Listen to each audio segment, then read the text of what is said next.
Kinshasa na biso réalité ya banaki réalité ya banakino. Cour constitutionnelle se déclaré incompétente pour juger Matata Mponyo pe bako accusé na ye na dossier oyo etali Bukanga Lonzo. Et sengeli ko ba pe lisusu ki kaka na même dossier yango ba congolais ba réagisaki par rapport ya décision wana lisusu par rapport ya victoire ya ba Léopard oyo ba keisko na match de barrage quelques congolais ope tukutanaki na bango ba réagisaki na micro na biso mvula oyo e betaki mokolo ya samedi esengeli boyo ba kena veni mpozo e sali ba dégâts ya kosakana te et surtout que mutu moko atongi likolo ya caniveau pona ko empêcher mai écouler normalement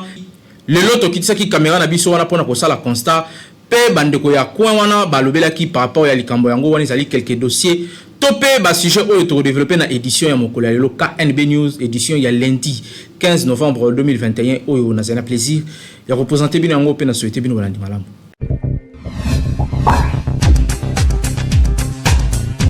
La édition Oyo pour nous était l'élo dans l'Assemblée nationale. Premier ministre Jean-Michel Samalukonde a présenté qui le lundi 15 novembre 2021 dans l'Assemblée nationale de Kinshasa projet ya loi ya finance exercice 2022 ya République démocratique du Congo na discours na ye devant représentation nationale chef ya gouvernement a Yokisaki na ba union sur projet yango ya budget 2022 Oyo ezali évalué na 20 milliards 730 francs congolais. Oyo ezali environ 10 milliards de dollars. Na kondima na projet ya budget Oyo 2022 ezali composé na 19 milliards 070 francs congolais ya budget général. Il y a 409 milliards de francs congolais budget en annexe pe lisusu 1 milliard 249 milliards de francs congolais pour nos comptes spéciaux. Donc beaucoup de détails ya oyo nyonso et salami na Assemblée nationale puisque tango édition oyo ezali koleka ba député nationaux bazalaki ko débattre sur budget yango pona koluka ndenge nini ya komatisa tope ko kitsa yango pona bonheur ya ba congolais nyonso surtout na exercice 2022 oyo tozongela yango avec force détail na édition ya mokolo ya lobi kaka ndenge na lobaki na ibandeli ya édition oyo dossier Bukanga Lonzo cour constitutionnelle se déclarer incompétente pona ko juger Matata Mponyo. Cour constitutionnelle a se déclaré incompétente dans l'affaire Oyo Bande Kocha en cause ancien premier ministre Matata Mponyo,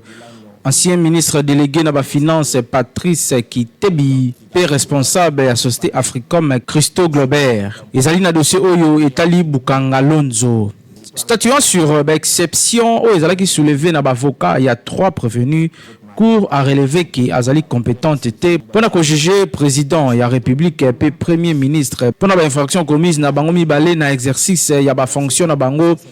pe même en dehors na yango kasi alobi était Azali compétente pour la juger ba co-auteur pe ba complice na bango. Toujours selon Cour constitutionnelle compétence oyo ezali ko constituer moko ya privilège ya juridiction oyo ezali ko zwa suka na yango na cessation ya ba fonction ya président de la République pe ya premier ministre pe bango nyonso bazongi na bongo justiciable na juridiction ordinaire.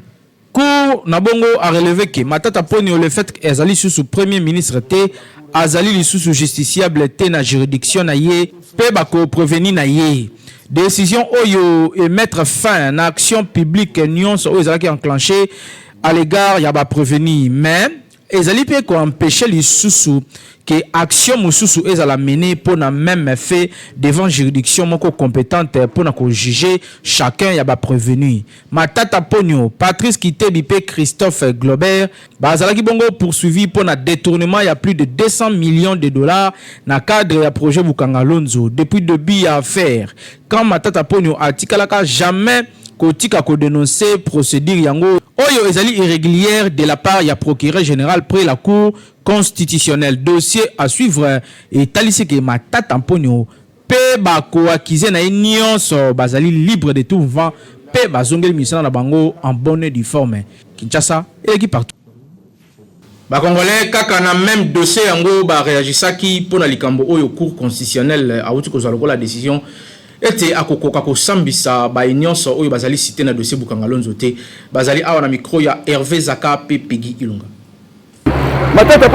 comme touchable tozali na mboko babengi République démocratique du Congo. On va montrer la démocratie et la justice là pour trancher motoyo ça kosala mbeba. Et puis quand on rajoute le système état de droit le ko la papa Tshisekedi da libisongo longonya papa Mokonzi. Justice asala musala na ye. Ce n'est pas la liberté, va pousser date. Et c'est comme ça. Donc là on a le bayangwana. La justice élève une nation. Il faut que tu respectes en pour que non to que moto a que nous interpréter na marque na ye. Mais mandat silaka. Mandat une limite. Mais tant que mandat ko sila, est-ce que ni ko protéger les sous? Bien ça la fuite ko kimate. Mais il on a aussi pas matata pour c'est le moment ngoyo. Asenga balongole immédiaté asamba. Soka zake azana problème té. Ba kosele makambo. Aza libre ya ko justice quitter eza libre. Eza teke parapluie mo bezo protéger. Mais par rapport à ko toboka. Soka aza kutani na mbula. Ako polo bien ko polate. C'est ça on a la bosenga na ya mwana. Na mukuse. Bon, on a biso vraiment pour ce pela qui d'abord parce que to boya ki makambo ya ba eya ndroit bazaka na mboka oyo. Ceux qui babino mais sentel, vous interpeller quel est se justifier. Ceux qui ont ba preuve tangible ezate que ba koki ko sambisa été soit ba preuve ezate. Parce que carrément c'est grave. Mais souci quand même ezala que notre mona nous cause qui azala ki lokola ex premier ministre du moins à la justice. Ceux qui balandeli qui azana coupable était ba preuve ezate. Parce que c'est nango. En ce qui concerne le dossier Matata Ponyo, il y a eu des rumeurs qui circulaient dans la population. Biso, tozana droité à Kokanga Matata Ponyo tant que population. Mais tolandaka bango na bango ou bango balobaka. Il circulait des rumeurs que par rapport au dossier Bukangalonzo, à Ibi, à Salibo. Mais il y a contre-vérification. Il y a des gens qui sont compétents. Il y a est-ce qu'il y a eu vol ou pas. Il y a des gens qui sont censés ou bazar mur na matière. Toza normalement na eloko ezo kanga bat IGF so boyi ke Matata Ponyo ayibi service musu boko recourir nango ya présidence za IGF a quitté sur terrain a ça la contrôle atinda ba agent ba memele ba élément moko ba preuve tangible ndeto ba en français de preuves claires le type en question il avait volé au cas contraire beaucoup recourir na ba bio ya zalango bo me kotala ba bio wana sur base ya salaire ya bande kozwa est-ce qu'on est capable de retenir beloko zalango des factures à minene babiloko par-ci par-là babiloko bele ya tongi wana bon mais quand on kotala est-ce que par rapport à mbongo ya bande kozwa état que premier ministre à l'époque aza capable de retenir biloko wana salaire na ye. C'est comme ça qu'on fait le jugement même dans ba poto za bongo na poto quand vous construisez une histoire on va vous demander par quel moyen aux mbongo ya retenir loko wana. Allez-y un peu vérifier boyeba réellement s'il avait volé ou pas. Il y a des preuves qui peuvent prouver à suffisance que Matata Ponyo avait volé ou n'avait pas volé. Bokende, et nous allons blablabla. Cour constitutionnel, et ça pour la biso banamboka. Ceux qui vont déclarer que bazar ba preuve tangible au Matata Ponyo te. Ah, bangonde bazar ba mur na matière. Ba bi ke ba kokate. Ce qu'on a na yo pepe to lobani. To sepeli, mais to sepelité parce que bato wana bazar na pouvoir. Bango Félix Tanga prêta qui serment baki akosala chasse à l'homme. Mais après aye kosala des chasse à l'homme. Bato yo bazo lia mbongo ya gouvernement na mandat na ye IGF alandaka bango te, justice alandaka bango te. Mais ka bato Kabila nde akomi olanda bango. Ba opposant nde akomi olanda bango. Siko bango balobi ku a déclaré aza incompétente. Ya incompétente ya koloba pour faire Matata parce que a une immunité parlementaire. Mais tant qu'on va interpeller qui est même qui dit que Matata est sénateur pas tout dans bango. Mais tant qu'on va kenner la précipitation ba bandi ko sala Matata ba gymnastique ba qui dit que sénateur on est dans politique ya mabe oyo IDPS na ba lien na bango ba MNC ba ko sala ka et il a mabe. Ceux qui justice ces alliés bien, ils vont rejeter les questions dès le début. mais ti bakomi tititi batembusi ye bamarché bafe marché to ebaki ke kosuka bongo na bametre Willy Wenga bango baza baconseiller maître Mbata aza professeur extra professeur ayebaki te ke babiloko wana ekoprononce ke eza incompétent mais bango balobi baza bagran juriste ya monde entier baleki na bango baza na poto mais mpo nini batikaki ti ye komati kuna ku alobaki aza incompétente donc balingaki basala yango makambo ya nkoo mais nzambe aza na matata bima meilleur premier ministre afutela bango banyongo oyo bango balia bango nyonso depuis Mobutu ti Kabila fils eza bongo nyonga gouvernement bango siko gouvernement Félix bafuti nyongo nini matata sisa bango na muzito basisa nyonga 15 milliards bayebi yango oyo bango bazotonda lelo bandako wana banini bango bazokota kuna oyo baministre tout ezali wana yi bango Félix moto atongango gouvernement Félix etongango batika biso babiloko wana toza bakongolais moninga so azali na likambo botala principe ya loi et non boza ba loi moko ya le plus fort et le plus faible on est Beltesco toujours na souci à servir population congolaise basali ba chips ya kitoko makasi pour na servir surtout na banda na période où ya classe ki mamba ngana ba boutique coin oza mobimba ezali na kitoko moko oza na idée. Toujours na souci ya kosunga ba congolais na kopesa bango ba produit ya qualité supérieure nzambe na bango nyonso société Beltesco aye lisusu na ba produit ya sika tunanga nini snacks boom pe snacks crustos oyo ezali bongo ba chips oyo Beltesco atie na marché mikolo oyo ezali na gumoko ya kosakana te yoka eza na goût ya tomate épicée ndeti oyo bozali komona pe oyo mususu ezali na goût ya fromage pe oyo etikali yango nde ezali na goût ya nguba ezali elengi moko bondimela ngai meka papa mama okokangama kutu ezali biloko ya kitoko ya kosombela bana surtout na ba période oyo ya classe chips oyo eko permettre na bana na yo baza en forme banda ba cours na bango ndimela nga okopesa nga raison po goût oyo ezali awa somo Beltesco na bolinga za kango na ba consommateur na ye aye lisusu obimisa ba produit kitoko pona kosepelisa bana na biso tala bana bazungi kelasi na récréation esengeli mwana lia yoloko malunga ni na bolia ezali ba snack oyo ya Beltesco oyo ebimisi oyo ezali koliama kitoko makasi ndakisa toza na ba croutos oyo ezali na goût ya fromage na goût ya nguba toza na ba boom oyo ezali na goût ya tomate épicée na ya goût ya fromage nyonso ezali ba produit Beltesco oyo moi na kata mesa oyo ke variété ya ba goût oyo ezali kopesa posa kitoko ya kolia lisusu ozali kolia kitoko ezali kobakisa ozali kolia elenge ezali kobakisa ozali kolia goût ezali komata yango babenga yango croutos yango babenga yango boom ezali kosala ke qualité ezali kosala différence na Beltesco biso toyoka wana poto sunga poto créer habitude de consommation na bino ba consommateur ezali kotekama partout na bawenze nyonso ya ville ya Kinshasa na ba boutique ya mike ya kona bino oza mobimba kasi yebela toujours vérifiaka logo ya Beltesco mopanzi nango po soki logo ya Beltesco ezali te seke ezali mbata kasi oyo ezali na logo ya Beltesco yangwana nde ba snacks oyo Beltesco atie na marché pona kosunga peuple congolais po yebi ye musala na ye ezali kaka ko servir peuple congolais na ba produit ya qualité supérieure pona santé kitoko. Kinshasa eleki partout.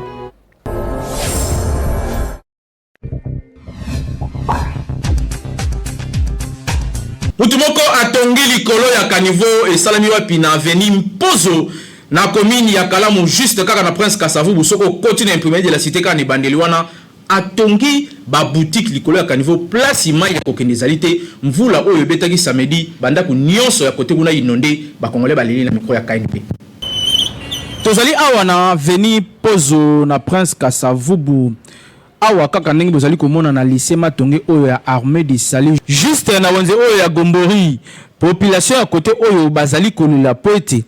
ezali na ndeko moko un certain Jean-Claude Kassiselon population ya côté oyo balobi azali Camerounais kasi ye ami bamba ntumba basengaki na gouverneur ya ville ya Kinshasa pona kotonga toilette publique pona kosunga ba mama pe population ya zinga base soulajaka na kimia nyonso kasi ya pasi pe mawa ezali ke ndeko oyo a profiter na autorisation oyo bakonzi ya hôtel de ville bapesaki ye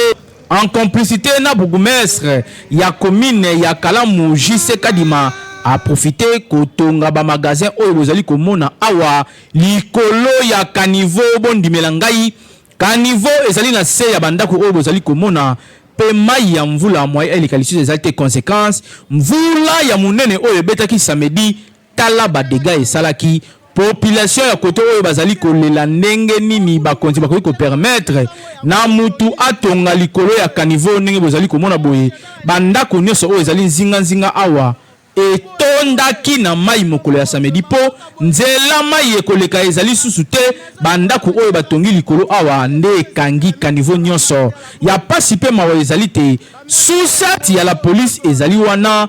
asololi na bango alesi bango mo eloko bourgmestre ya commune ya Kalamu Jiseka Dimape azali complice na dossier yango ba sololi pe lisusu na administrateur ya Wenze oyo yepe na kati ya dossier lisusu na préfet ya lycée oyo bazali komona lycée Matonge ya Armée du Sali bango nyonso bazali na kati ya dossier ne ba permettre na ndeko oyo Jean-Claude Ntumba atonga ba maison oyo likolo ya caniveau kutu liboso ya caniveau oyo ezalaki na lavage moko ya ba véhicule ezalaki awa kolo nango paraît-il à sala 35 ans ya musala na ye awa atikala jamais kozwa problème ya lolenge oyo kasi na minute oyo tozali koloba na bino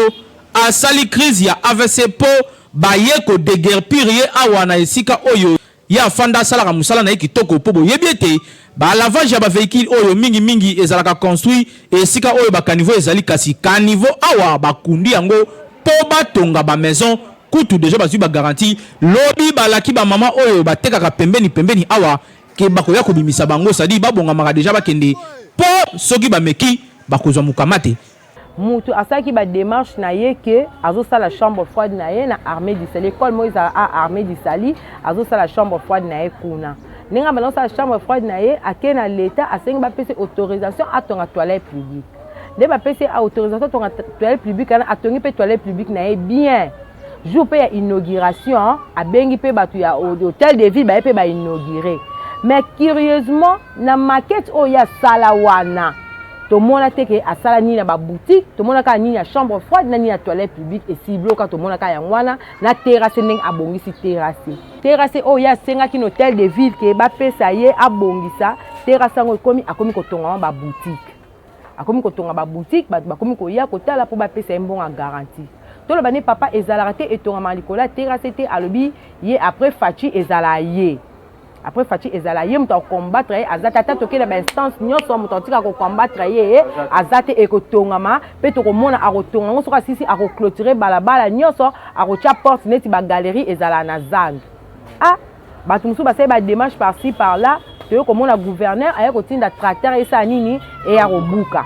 tracteur pe eye elinge buka ba bengi chauffeur ya tracteur ba sona chauffeur ya tracteur ba corrompt pour chauffeur ya tracteur ba payé $200. Donc, ma petite chauffeur tracteur à $200, tracteur et c'est nini et baluki et que. Ok, quartier mon babalon c'est pas que des bamouna tracteur, baby que tracteur à zobuka. Qui habille à ça la mbongo na ye, à cause oh ne soit ça la moutantique à combattre ye azati. Mboule bête à rater mboule sali nini et bêti. Inondation mon papa impossible. My place est koleka ezate. Ba voiture e kangami, ba tamokolo ba moye ba leka ezate ma etondi tie ko kote la so tina bandaku mai ekoti. To bimi botoke to filmer mai total na terrasse vide tellement amatisi mur liboso ya terrasse moi mai ekota na terrasse exactement ekomi limité soki ekomi wana ezongi kala makadam bomba kwanti kwa ya pozo mai toko suka ndeni soki batu balobi na TV batu bazofinga parce que na makambo boye batu baloba te batu bafinga te to fana ka to banobeta maboko soko ba député to voter bango tinani Jean-Marie Lukula c'est député aya Kalamu akolobela biso te na makambo ezoleka awawa patu mu ya pe wana pe so député afuna nyosa na bazo mona ngote bourgmestre so commune Kalamu azo au courant atunye bourgmestre awangani alobi ayebe loko ana te mais tant bourgmestre oyebe loko ana to moni loko ezo konyeka ko tongama yo ateke bourgmestre osanyo ko arrêter ngote il faut arrêter ngo mais tant ezo tongama ka eza ko avancer ngolo bani c'est ko yebe loko wana papa ya dossier au muta liboso o aza hotel ma pona dossier o eza gentili parce que ndaza gouverneur ya ville ya Kinshasa potala no catastrophe o esali akola ngo na ba image akomona catastrophe o esali mbule betika dans quelques minutes bongo mbula o ebetaka banda butu titongo toko suka ndenge ni to le bani ko créer ba catastrophe minene te babuka yango Gouverneur ya ville ya Kinshasa mwana mboka Gentini Ngobila tala dossier Oyopo ezali ko fingisa état de droit par rapport ya oyo nyonso esalami awa population ya côté oyo esengeli bazala protéger ba ka niveau oyo l'état ya Tchayango pona ko permettre na mai ezala évacuer facilement pe permettre na bato ba vivre kimia kasi ndeko oyo nenga ko tonga likolo awa alobi ete ye azali proche ya président de la République, c'est-à-dire nyonso oyo ekosalama awa sans impact po ye abetaka mboka na mokonzi mboka bakosala ye lokote. Gouverneur ya ville ya Kinshasa ba congolais oyo bazali kofanda na venir poso bazana besoin ba mona réaction na yo po ba ete état de droit et ezali ya solo sinon ozali complice. Kinshasa et l'équipe partout.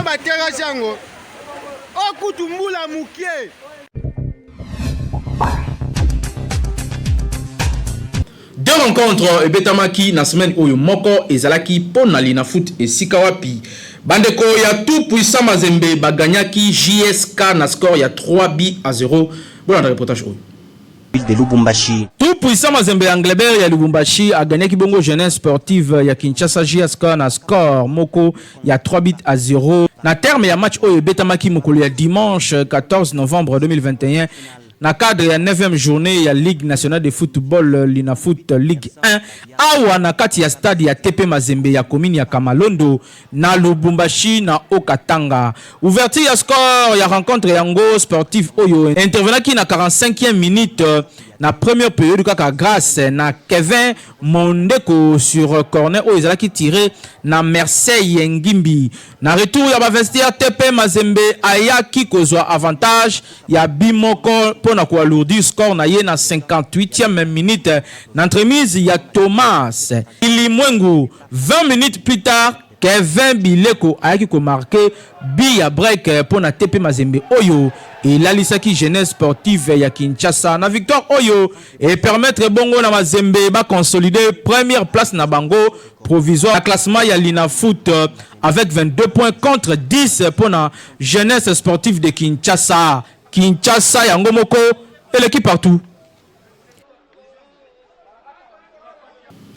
Kaka na même rythme côté ya ba nationaux na biso esengeli boye baki ba Léopard ba uti ko arracher victoire pe baki na match de barrage na présence ya président de la République Félix Antoine Tshisekedi Tshilombo mokolo ya lobi na stade de Marty ezalaki opesi mbwa boyi 2-0 na faveur ya ba Léopard kitoko makasi.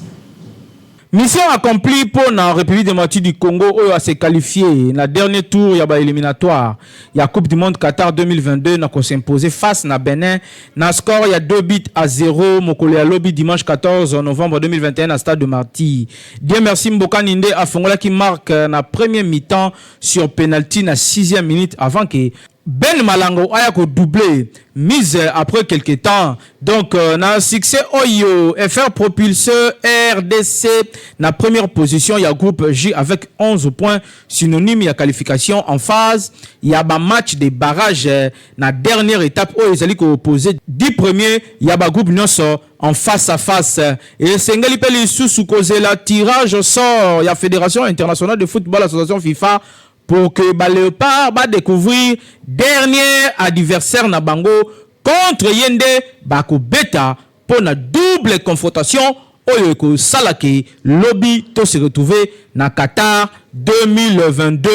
oyo ezali Coupe du monde ezali important pour na biso to se retrouver kuna puisque ça fait plus de 45 ans to beta les sous Coupe du monde oyo te donc ezali occasion malamu Oyo bakonzi esengeli ba tia mayele mingi surtout na entraîneur na biso le sélectionneur Hector Cooper ko multiplier ba stratégie pe ba entraînement ya makasi pour permettre ete na match ya ba barrage oyo tozala na droit ya RRT mais du moins félicitations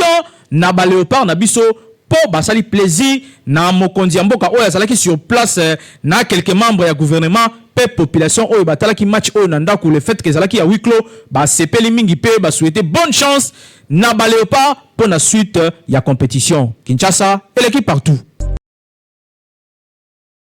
Ba Congolais ba pesi ba chance nyonso na ba Léopard ya République démocratique du Congo pour na match de barrage oyo balobi Fimbu ezali ko continuer et ko kendeti na match de barrage équipe nyonso oyo to kuta na ye a cause Fimbu na ye bazali awa na micro ya Peggy Ilunga pe Hervé Zaka.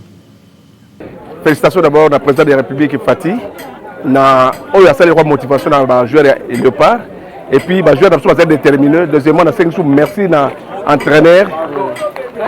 na biso a coaché tozali na 3e place tokomi na 1er place na félicité mingi na pesi sous ma chance que tobi ke nzamba kotika biso te depuis 74 ti lelo tomonaka coupe du monde te cette fois-ci na moni na nzela ya président Fati na entraîneur Tchwa Mundele chance ça to beta coupe du monde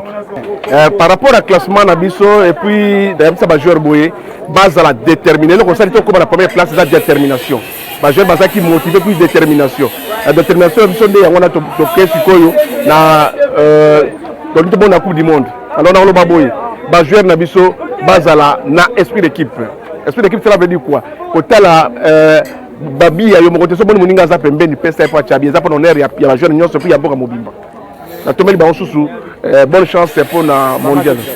amati tikali na ebike na za espoir ezali avec entraîneur na biso to beta coupe du monde bazaki déterminé parce que ba betika na défense bango tout bale keboy ezoyi bo bango bazongi ba sali match penza il faut entraîneur wana azongi pa na bango te avant nanu awa asil sabanga musti na manganga match na ndenge toke na coupe du monde aka déclassement wana mais na moni ke bana zaki ko ke bana pesa mwana wana abeti bal fight penza te mais babeti parce na moni bango babani ko se rallier très bien bakei bazoi basali ligne bango tout bas défenseur pour la défense na moni ke la ko place ba joueur pe na moni pesa c'est compétitif entraîneur asala tout que aka déclassement one après ça a même bango na niveau de façon que match wana ezala na réaction totale bakanye depuis Mobutu RDC nana lekana na mondial bakupenyo suzaka ko kwei lelo voyage bon pour nga match à Léopard vraiment Léopard lobby alaki indéterminé abeti bale na yaki to konenge to lingelaki vraiment surtout eza na joueur na biso Mbokani papa Mbokani abeti bale moko international Mbokani abeti ko bale ya ba pro et puis ya ba mikolo alaki biso nga bale ya haut niveau Mbokani akiti amati akadré donc kitoko donc naza déterminé na Mbokani na déterminé na joueur na ngai ya auta na Mazembe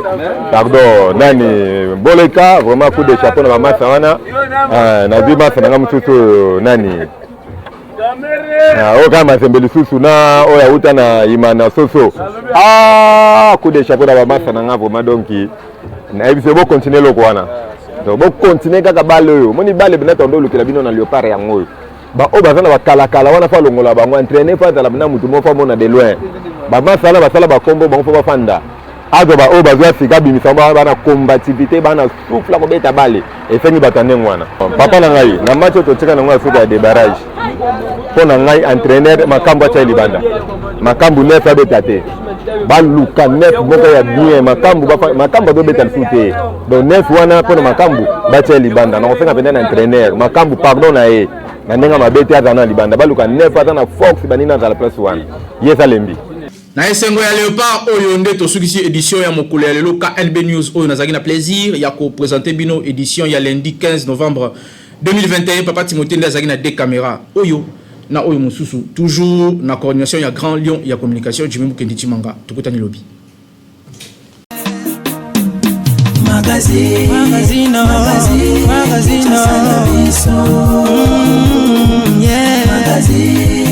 Magazine Kinshasa na biso réalité ya banaki réalité